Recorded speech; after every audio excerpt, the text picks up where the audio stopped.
महाविकास आघाडीचे अधिकृत उमेदवार रोहित आर पाटील यांची कुकटोळी येथे प्रचार सभा संपन्न। ग्रामस्थांशी बोलताना काय म्हणाले रोहित दादा पाटील?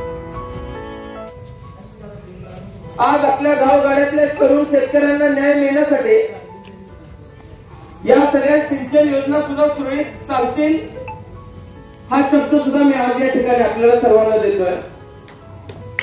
त्यामुळे मी उद्याच्या 5 वर्षामध्ये काय काम करणार आहे हे सुद्धा सातत्याने लोकांच्या समोर जाऊन सांगतोय। पण आमचे विरोधक जिथं उभारतायत तिथं फक्त रोहित पाटील या नावाचं जप करतायत। रात्री झोपेत सुद्धा माझं नाव घेत असावेत। आपण सर्वांनी विचार करण्याची आवश्यकता आहे। यांनी मागच्या 10 वर्षात काय केलं हे यांना सांगता येत नाही। पुढच्या 5 वर्षामध्ये काय करणार आहेत हे यांना सांगता येत नाही।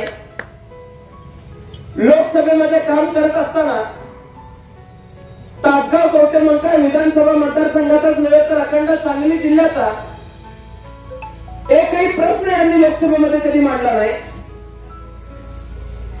त्यामुळे उद्या हे तुमचा प्रश्न मांडू शकतील का हा विचार तुम्ही सर्वांनी करायचा आहे।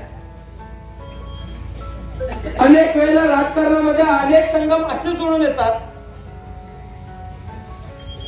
माझ्या समोरचे उमेदवार उभे आहेत, त्यांनी सलग एखाद्या पक्षामध्ये राहून एक निवडणूक लढवलेली असा कुठलाच प्रसंग नाही। 1999 ला वेगळ्या पक्षात होते, 2004 ला वेगळ्या पक्षात होते, 2009 ला राष्ट्रवादीने विधान परिषद दिली, 2014 ला भाजपमध्ये गेले आणि आता पुन्हा खोट्या राष्ट्रवादीत गेलेले आहेत। जे लोक नेत्यांशी विचारधारेशी आणि भूमिकेशी एकनिष्ठ राहू शकत नाहीत ते उद्या तुमच्या आमच्याशी निष्ठा राखू शकतील का हा प्रश्न मला तुमच्याकडे आलेला आहे। यांना तुम्ही प्रचार करण्यासाठी निवडून दिलं का लोकांची सेवा करण्यासाठी लोकसभेमध्ये निवडून दिलं होतं हा प्रश्नच मला आपल्या सर्वांसमोर पडलेला आहे। पण आमदार सुमनताई असतील, भाऊ असतील, मी असेल, आम्ही वेगवेगळ्या निमित्तानं सातत्यानं संपर्क या भागामध्ये ठेवला। या भागातले प्रश्न सोडवण्याचं काम आम्ही सर्वांनी केलं आणि या भागातल्या गोरगरीब जनतेबरोबर कायमस्वरूपी उभं राहण्याची भूमिका आम्ही सर्वांनी घेतली। या मतदारसंघाला मोठा वारसा लाभलेला आहे।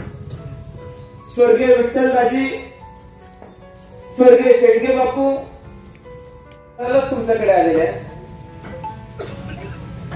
यांना तुम्ही प्रचार करण्यासाठी निवडून दिलं का लोकांची सेवा करण्यासाठी लोकसभेमध्ये निवडून दिलं होतं हा प्रश्नच मला आपल्या सर्वांसमोर पडलेला आहे। पण आमदार सुमनताई असतील, भाऊ असतील, मी असेल, आम्ही वेगवेगळ्या निमित्तानं सातत्यानं संपर्क या भागामध्ये ठेवला। या भागातले प्रश्न सोडवण्याचं काम आम्ही सर्वांनी केलं आणि या भागातल्या गोरगरीब जनतेबरोबर कायमस्वरूपी उभं राहण्याची भूमिका आम्ही सर्वांनी घेतली। या मतदारसंघाला मोठा वारसा लाभलेला आहे। स्वर्गीय विठ्ठलराजी, स्वर्गीय शेडगे बापू